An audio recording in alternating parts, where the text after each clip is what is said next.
Welcome to Your Life Reset, a Virta Health podcast series.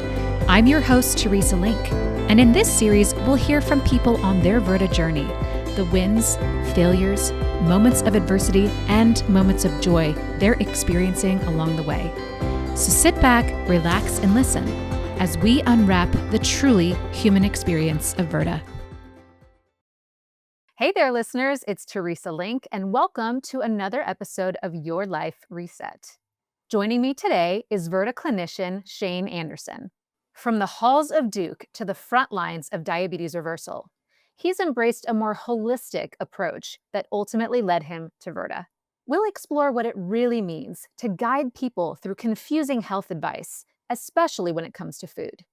And yes, we're going there. Red meat, cancer, and the truth behind those scary headlines. We're going to unpack all of it, from research to ribeyes. Plus, rapid fire fun, picky eater hacks, and Shane's hot take on winter grilling. This is an episode that blends science, storytelling, and steak. Let's dig in. Well, Shane, I'm so excited that you're here today. Thanks for joining me this afternoon. Yeah, happy to be with you. This is my favorite podcast. I don't know if you know that. You did tell So me that. That's glad quite an honor. glad to be here. Yeah. Well, it's all about the guests. So if I have great guests, then it's a great show. So Well, thanks excited again for. excited to talk with you. Yeah, I'm excited to talk with you as well. Let's start with your personal journey. So what inspired you to shift toward a more holistic, patient-centered approach, and then what led that to bring you here? Oh yeah, great question. So in my early adult life, I guess like a lot of Gen Xers, I sort of collected college degrees. I went to school and got a degree in psychology. I went to seminary and learned things like ancient Greek and fun stuff like that. And Wow. then in my 20s, I sort of pieced together like a teaching and part-time church work sort of career. And along that time, I started thinking, okay, you're a grown up. What do you want to really do with yourself? And eventually felt really drawn into healthcare and joined the nursing program at Duke in North Carolina and just really had a rich experience there. And a lot of my movement into healthcare and into nursing was just really personal. I was very out of shape. I was unwell. Um, and my dad had struggled a lot with diabetes and obesity and the complications of it.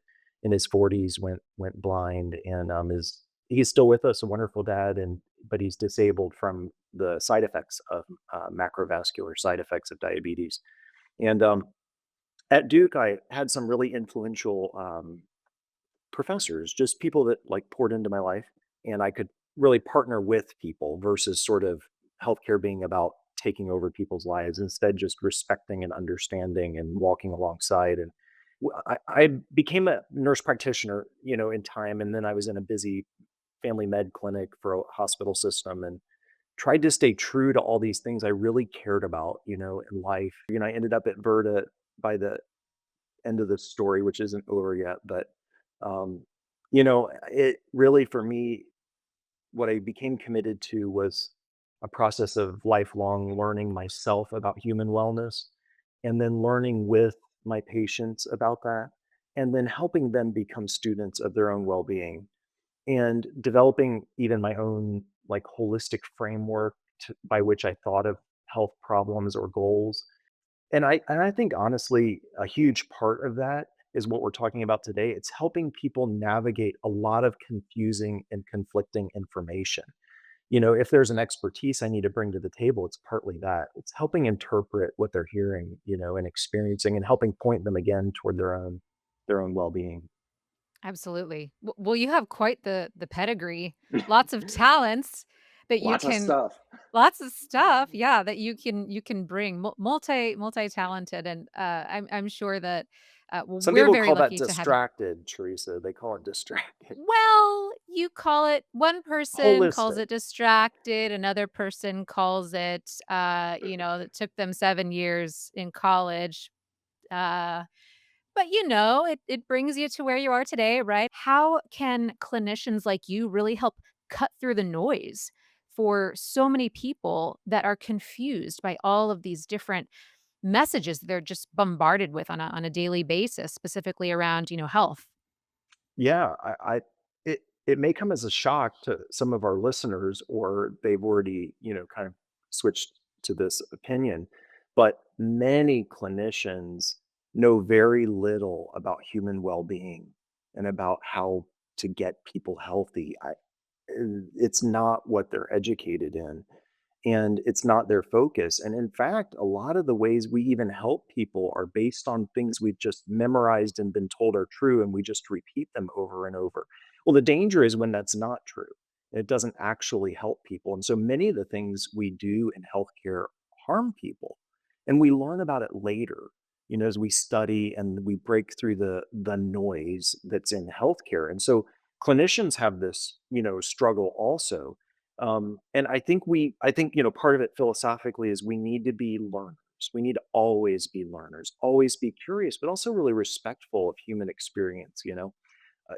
There was this pivotal moment in my career where she was a EMS worker who I had worked with in the trauma center, and she had gained a lot of weight. She had an A1C of 10. She said, "I remember that guy Shane. He's in practice now. I'll go see him. He'll help me." And she showed up in my office and she was just distraught, super depressed about where she was at in health. And I did my best. And I thought of myself again as this holistic practitioner and this coach and this compassionate person. And she didn't show up for follow up, and she didn't answer my messages. And 6 months later, I was in a busy clinic day, and my medical assistant handed me a rooming sheet for a same day visit that had just come in, and it was her. And when I went in the room, all of her weight was lost. She handed me LabCorp labs with some guy named Jeff Stanley's name on them. And she said, some guy, so Jay Stan was there with us. And she handed me that and she said, I said, "What happened? Like, I've been so worried about you. You look great. How are you? These labs are crazy." Like, they were normal. Everything was normal. And she said, "Oh, I found this thing called Virta, and I just learned how to eat to reverse my diabetes with nutrition." And my brain exploded. I was like, Yeah. okay, well, tell me what they're about. And so then I started, like, over time integrating well-formulated ketogenic eating into my practice. And then eventually this guy, that I had had as a nurse practitioner student, I had been his preceptor, Brian Mack, who's one of our continuity clinicians. Brian calls me and says, "Shane, you're already doing this. Why are you not working for Berta? Like, you need to come to your family, and then that was 4 years ago. And I mean, I think I did 10,000 intakes for Virta, interviews for our patients. And so I've just come to really love and respect what we do. And about, a year and a half or so ago, I came onto our continuity clinician team. But I think, like, that story, it's just sort of the human impact, whether it was other clinicians or this person I was taking care of. I think in all of these things, we can't lose people. And so when we're getting science studies and we're getting information from professional organizations, or we're learning things clinically, we never forget that in front of us is a human being with a real experience that we also need to learn from and grow with. And it's just that footing has been so great for me and changed my life. And so it's made, and then being part of Verta, where, like, I think our clinicians really want to translate knowledge into practice for patients, helping them, just turn their life around, you know. Absolutely. And the cool thing too is we don't have all of the answers, right? And so a lot of times it's learning as we go. And sure, we've got protocols, and sure we have lots of similar patients who have had a lot of the same type of journey, and we can learn from that. We can learn from those patterns. But still, then you've got someone that's just going to kind of throw you off, and you have to learn from that and have an open mind. I love that story. Everybody has their own kind of unique story, and the fact that yours involved so many names that I already know and respect is just really cool. So thanks for Yeah, one telling of the first us things about I that. did was watch Sarah Hallberg's TED Talk. Let's tackle this headline grabber, shall we? So there was a 2015 article, about 10 years ago. It's making the rounds again, though, and it's scaring people again, that red meat causes cancer. So is this solid science, or, is it just a scare tactic?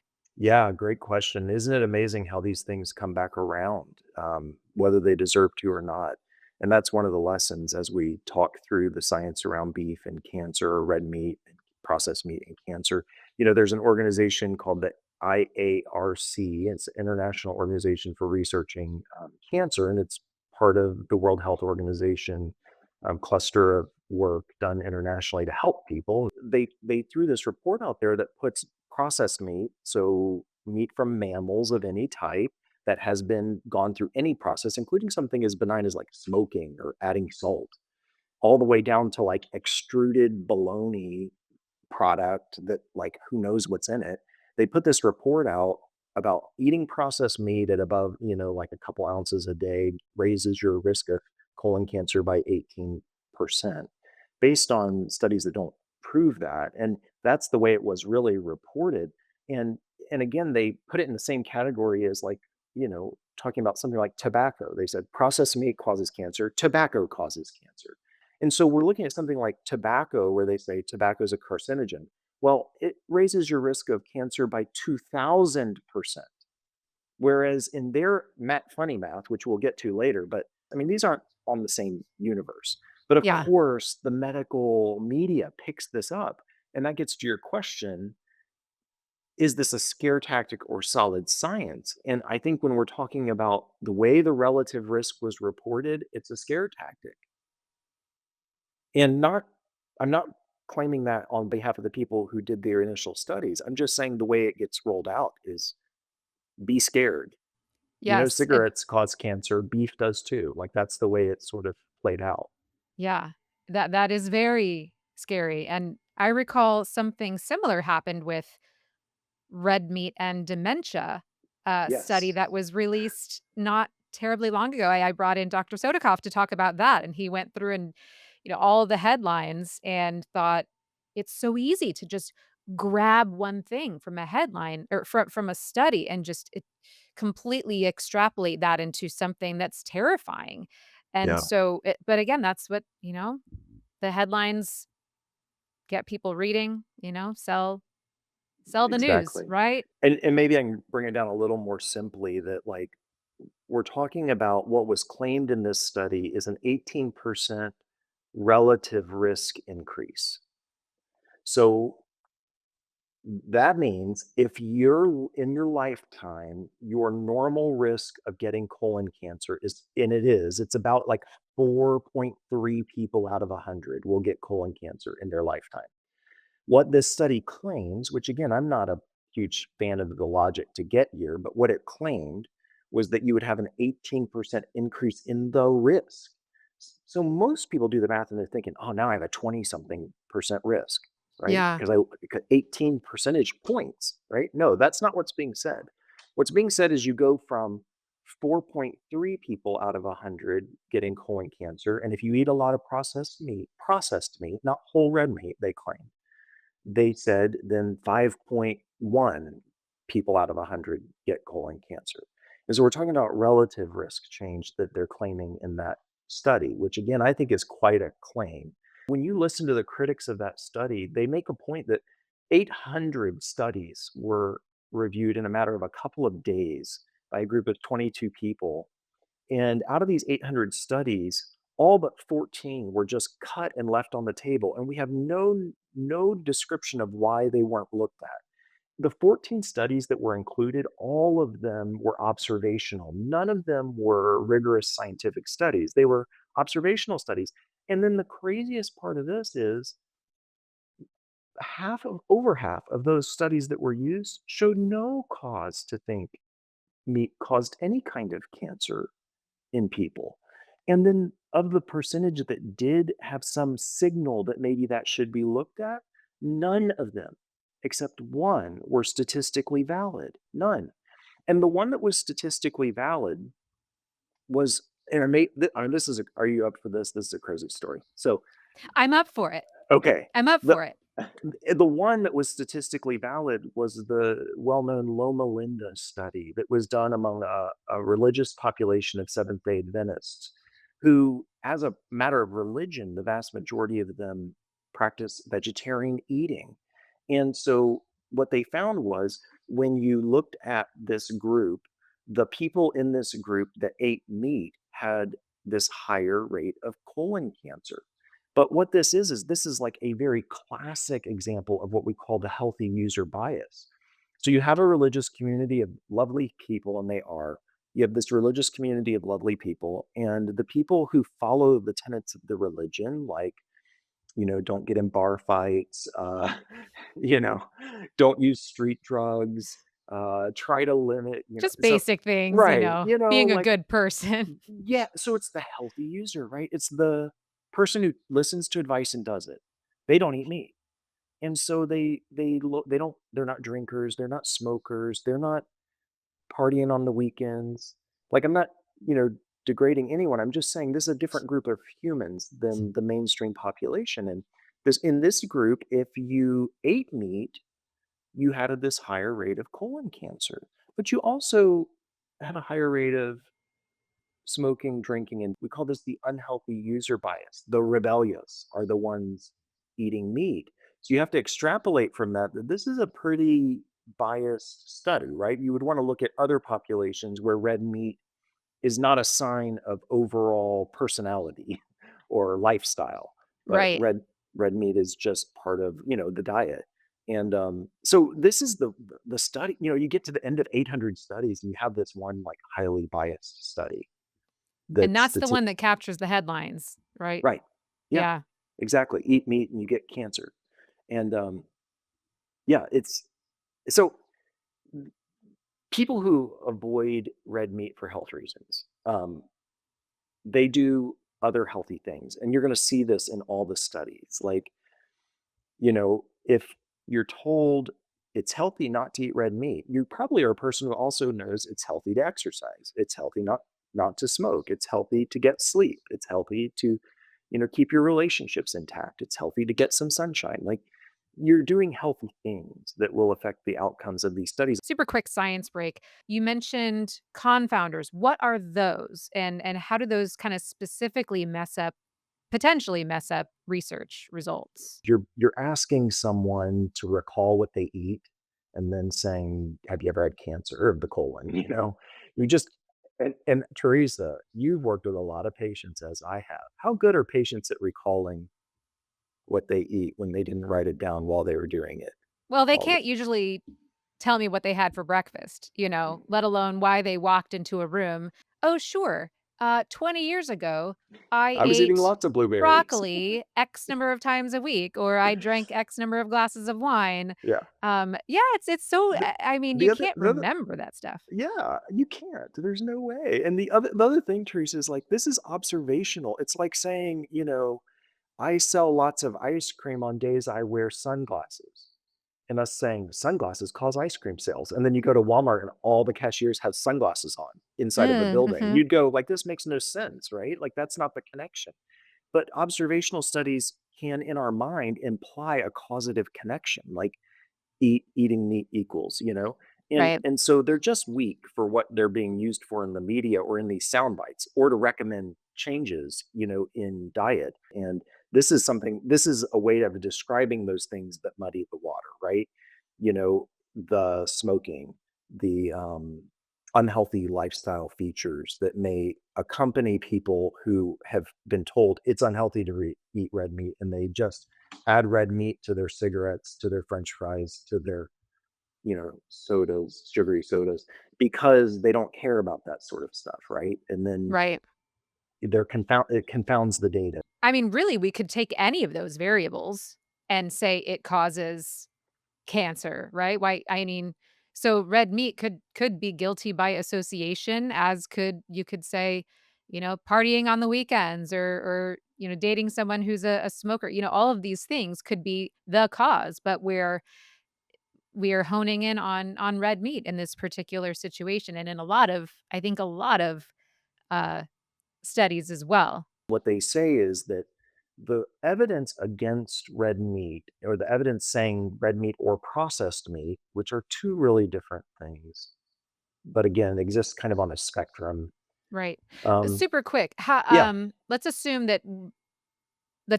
our listeners don't really know the difference? What would be some red meats? What would be some processed meats? And potentially where there could be a little bit of difference, at least in terms of Yeah. quality. Yeah. So with when we're talking about red meat, we're talking about any meat that comes from a mammal. And so that we think particularly of beef. And we also should think of pork and things like lamb or veal or mutton or rabbit, which not many people eat in America. But even, I went to Sardinia and had a donkey steak once, Wow. So yeah. So that's a red meat because it's comes from a mammal, and it's called red because of the heme iron content. It has more heme iron, way more than any other food, the kind that you can absorb and use. So that's what's red meat. Processed meat, the definition they're using is really any red meat that's gone through a process. So it can be as benign as smoke, dad's out in the backyard smoking his brisket, all the way down to, like I said, these meat gel products that you know, I mean, yeah, I lived in the South, and I'll tell you, you can go to the deli and there were blocks of things that did not resemble meat to me that were called meat. So I think that's, a pretty wide range of products that people are thinking of. Yeah, and then you have the ones in between that are kinda confusing too. Let's say you've got fresh pork with spices and seasonings, and you put that through a meat grinder, and you wrap it up, and all of a sudden you've got a bratwurst, but it's processed, right? Right. It's a processed That's meat right. because it went through a Right. meat grinder, but it came Right. from But fresh might have, pork, yeah, spices. no sugar, no weird Yeah. flavorings, no weird colorings, but that's considered in these studies the same thing as the neon pink hot dog, sold at the stand. And it's not the same food. We know it's not the same food. Just look at the back at all the ingredients. It's not the same thing, but Yeah. they're both called processed meat, right? Those neon pink hot dogs are very popular at Nebraska football. Yeah. Probably any other they got the Well, red hot dogs, and they are not you natural at all. I'm They over do here in taste pretty good. Iowa. I mean, we Midwest people should stick together, but some of these sports rivalries are going to make it tough for us, Teresa. Oh, I know, I know. I don't know. So you're in Iowa. Are you an Iowa State fan or a University of Iowa fan? You know what? I'm not talking about it publicly. Okay, alright, fine. Don't I want all That's my I just want all my patients to love me. Do you know what I mean? that's fair, Like, that's I feel fair. like it's a bad Hawkeyes. I like the Oh, Hawkeyes. see, you just revealed Yeah. yourself. Well, I think, pink hot dogs are a great example, but another thing to think about with this is when people are saying that they eat processed meat and red meat, are they the people that are eating vegetables and drinking water, or are they the people drinking a Coca-Cola and getting a large fry? Right, right. So you've got potentially benefits of the red meat, but thrown in with all of these other Right, things, all this other garbage that kind of right, negates the high quality of that you might get from the red meat itself. right. Okay. Well, that sounds very confusing. We've been talking about beef. I think you're a fan. I'm a I fan. am. Let's specifically talk about beef. So yes, it gets a bad rap oftentimes. But what are we kind of overlooking when it comes to some of those health benefits of beef? Yeah, I mean, I think there's a lot that we could say. So people often overlook how essential what beef contains is for human life. So it's nearly a perfect food. And rounded out with other things, the nutrients that are in beef, the proteins, the fats, many nutrients that are basically only found in animal products um, are there. And I want to hone in on some benefits. Iron deficiency, for example, is a huge problem among children. And it's actually, I mean, it's huge. I think it's like 30%, 33%, 1 in 3 of our children in America are iron deficient. Oh, And wow. iron, yeah, and it affects brain development, it affects emotional stability, it affects hormone health later in life. There's many things that are tied to childhood lack of iron. Beef should, and red meats in general, should be considered one of our first co-foods with breast milk. Um, And we should be thinking about the benefits of this food for human health. And again, a lot of this comes back to just some very simple things like heme iron, vitamin B12, creatine, the complete proteins in beef. These are essential for human growth and for brain development and for many aspects of health. But but I mentioned women. I think, as a guy who's done a lot of primary care, it's rare for me to find someone who comes to me and says, a female who comes to me and says, "I'm depressed. I have body aches. I have migraines. I have fatigue. I have all dry skin. My hair breaks." They have like all these what we call kind of like somatic confounding symptoms that don't point to one particular disease. But I'll tell you, almost every time I check their ferritin level, it's far below optimal and it's often almost non-existent. What's a And ferritin level? so ferritin is a marker in blood that correlates to iron storage in the body. Okay. And many clinicians in the past would wait until you're completely anemic. In other words, your body doesn't even have enough iron to make blood cells appropriately. And then they'd check and say, "Oh, let's look at your iron profile." But now we know that, like, rates of depression, anxiety, fibromyalgia, migraines, all these things are deeply associated with iron levels. It's very important for human well-being. We think of all the macho guys going carnivore, right? Like, but it's our gals that need to be thinking about the role red meat could have in their health. If we've got a second, gut health is a big part of this too. I We've got often, a second. Yeah.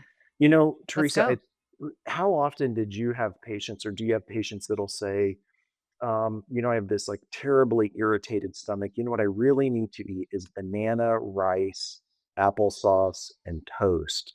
Yeah. Horribly a lot. Unfortunately, many, many more when I used to work in a GI clinic because I gave that handout to pretty much Yeah, me too. everybody. And well, here's a handout. Then you won't have any problems anymore. Also, um, try increasing your fiber. If that doesn't work, then you probably need to decrease it. And if that doesn't work, it's there's nothing we can do, really.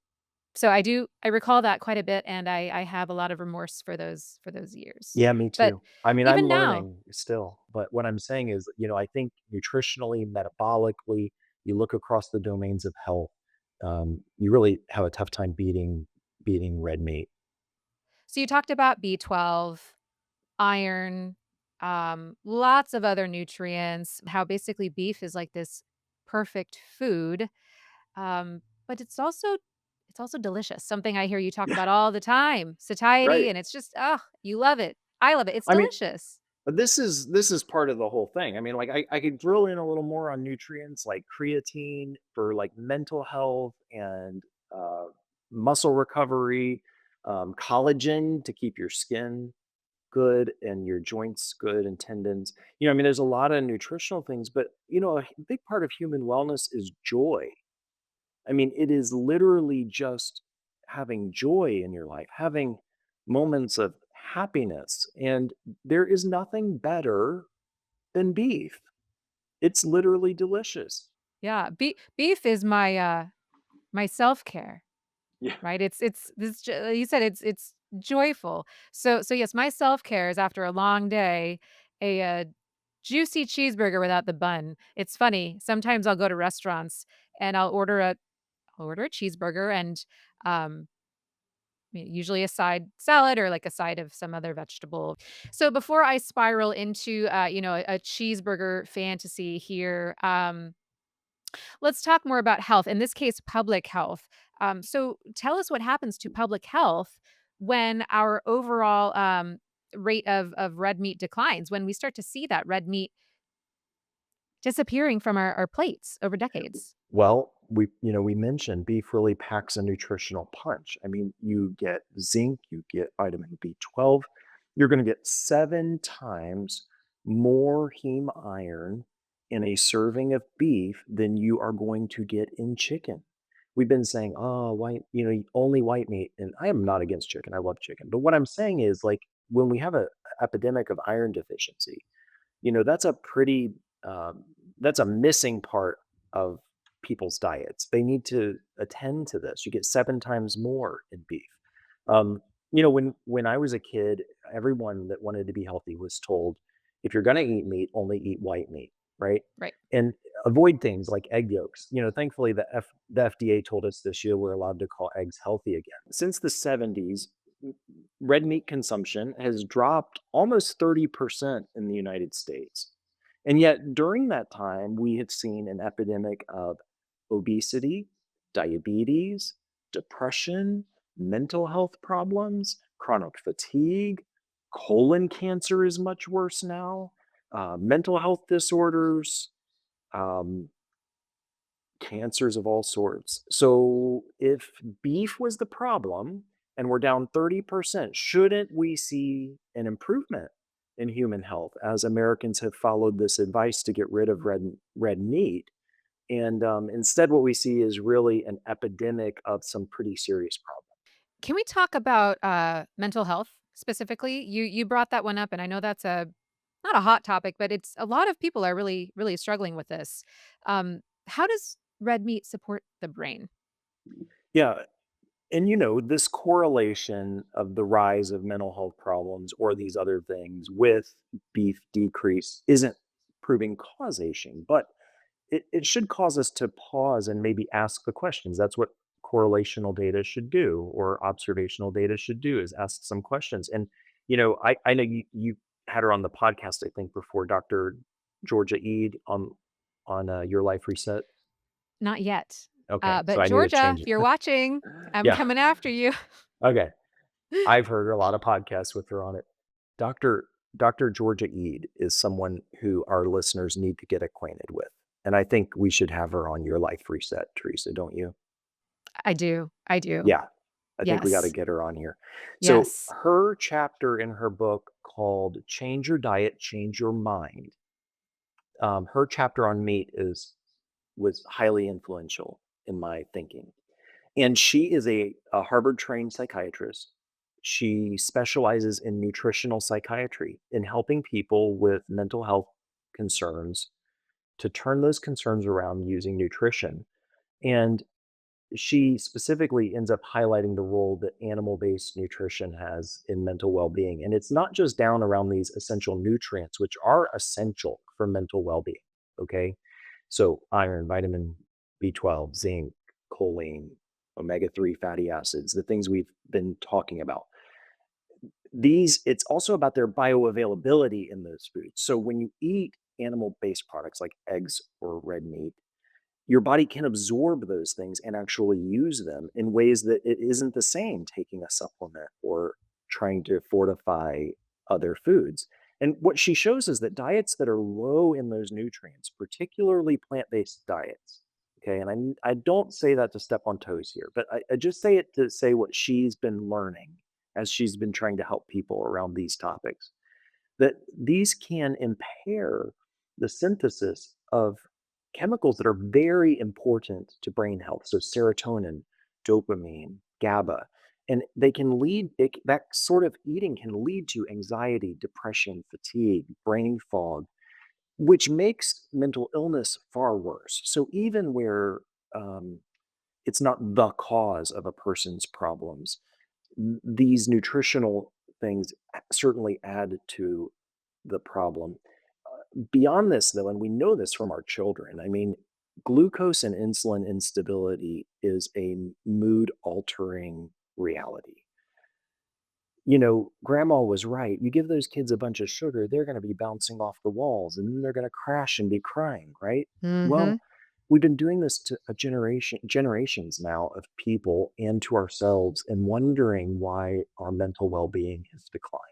And I know that that again is hypothetical in some ways, and rigorous studies could maybe help us understand this better.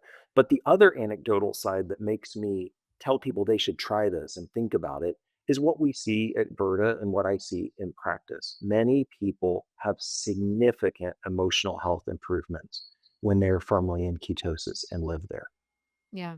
And I love what you said. What I remember, it it it may not be something that causes this per se, but it's worth opening up the conversation and asking questions and staying curious.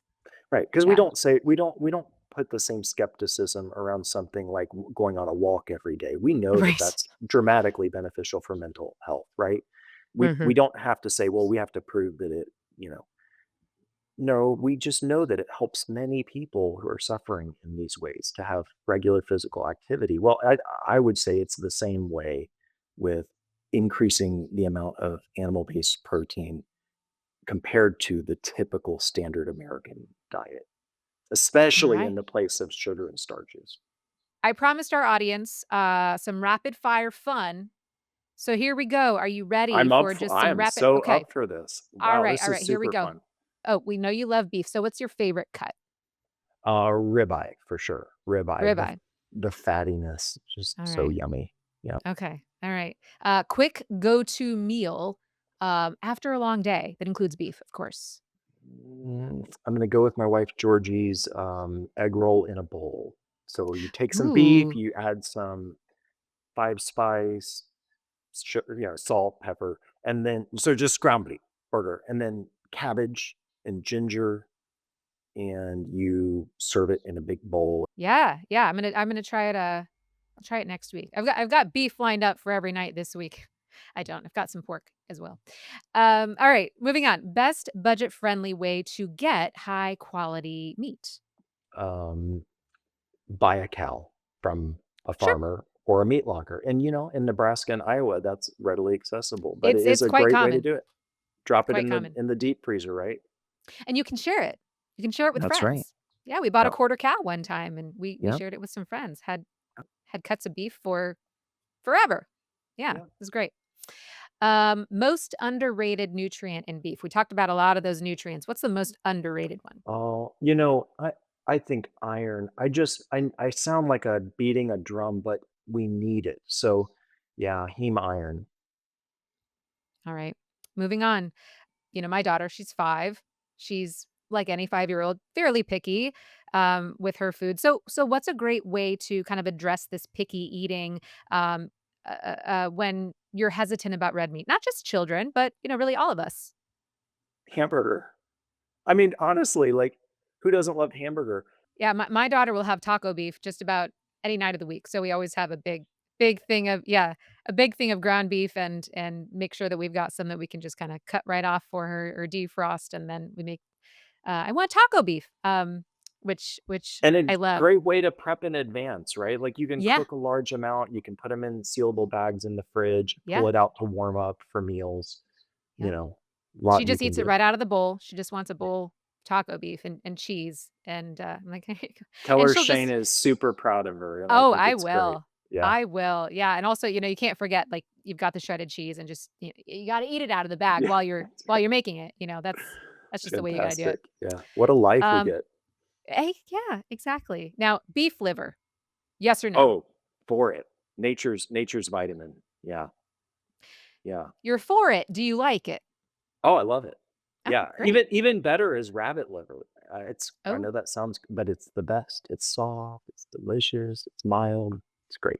haven't gone there yet. Not just with rabbit liver. Um, So, I got a plan for you, Teresa. It's okay, it's Grandma Jody, my mom, it's her okay. recipe. You just take a little chunk of the liver, you wrap it in bacon with a little water chestnut, and you put some, like you could do soy sauce on it, or you could do, like, a low carb, barbecue sauce, and you bake it Mhm. in the oven. What is your favorite way to season, or prepare, let's say, ground beef in Uh, particular? salt, pepper, garlic salt. Okay, Double the salt, right? Yeah, right. that's it. Straightforward. Cumin? Any cumin in there. Oh, I That's my we do it favorite. all. Yeah, we do it all. We're about spicing it up. Last one. Some crazy people grill in the winter. Are you one of them? Uh, why not? Good for your character. It's sort of like a I don't know, is this like a Virta friendly ice plunge, Like, I don't why not? Maybe. Let's do it. Yeah. So do you do that regularly, or do you just sort of say, "I'm up for it." Yeah, I'm up for it. I'm Okay. not gonna lie, probably don't do it a whole lot, but Yeah. I think it sounds like a good idea. Maybe I should Yeah. take that on this next winter. Yeah. Tell me how it goes. Tell me how it goes next winter. I'll send pictures. Okay. You'll just have your grill will just be frosted over Yeah, that just you're trying to covered in my yeah, like, just parka. Yeah, sounds good. All right, we've covered a huge amount of science. We've had some laughs. Let's put it all together, shall we? So when it actually comes to cancer risk and nutrition, what pieces of advice can actually help people? So I'd go back to sort of my roots in all of this discussion, learn how traditional ways of eating, how whole foods have been a benefit to everyone everywhere. And also think about the nutrients our society needs. And are we sending the right message? This high carb, high sugar diet that we've invented is really not has not been good for human health and well-being. And when it comes to the question of things like cancer risk, let's just focus on the bigger picture and the whole patterns. Where are we going to get real bang for our buck in trying to avoid increased cancer risk? And what can we do to get ourselves healthy and well so that, God forbid, if we were to get the cancer, we're able to out outperform it and do well. And I think, as I'm thinking about our chat, I just loved it, but I would hope if people walk away from this and they feel less afraid, more clear-headed about the role of red meats in their life, and more a student of their own well-being and learning what works well for them, then I'm just super thrilled. That's why we're here. People will also walk away with a PhD in beef studies if they made it to the end. Uh, Yes.